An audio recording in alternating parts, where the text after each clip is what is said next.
Hello guys, welcome back to my channel. So I'm back with a new recipe today. This is a totally different recipe of an old-fashioned rava idli made from scratch. So this is easy to make except for the fermentation process, which takes a little bit of time. So the ingredients list is given here below. So do check it out, and if you want to watch more videos like this, subscribe to my channel. Okay, so to begin with, you have to soak washed urad dal for 3 hours in water.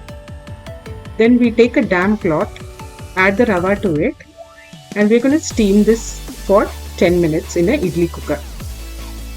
Now while the rava is steaming, I've grinded the urad dal to a batter. I'm going to transfer this into a vessel. Now into this urad dal, we will add the steamed rava. And we'll mix everything together with a little bit of salt.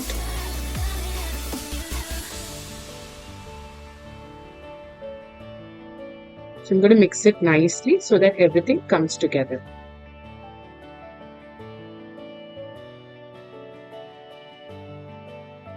Now I'm going to add half a cup of normal room temperature water to this so that it becomes into a idli batter consistency.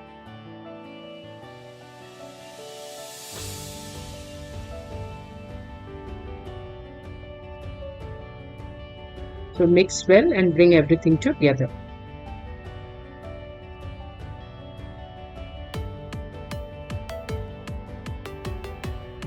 You can see it's come to a thick consistency like an idli batter. We'll ferment this for 24 hours.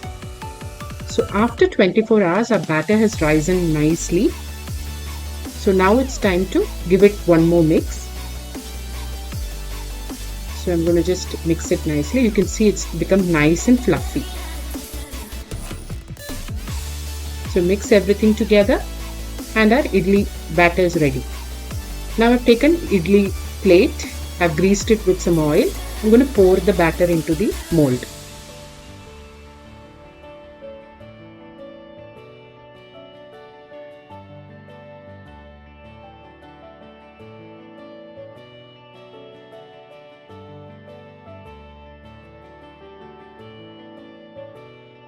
Now after pouring the batter, just give it a nice tap to get rid of all the air pockets in the idli. Now let's steam this. So first bring the water to a boil in the idli steamer and then place the idli plates on it. We'll cover and cook this for 10 minutes. And the idli will be ready to serve. So do try this with some coconut chutney and let me know in the comment section how it turned out. I'll be back with a new recipe next time. Until then, bye!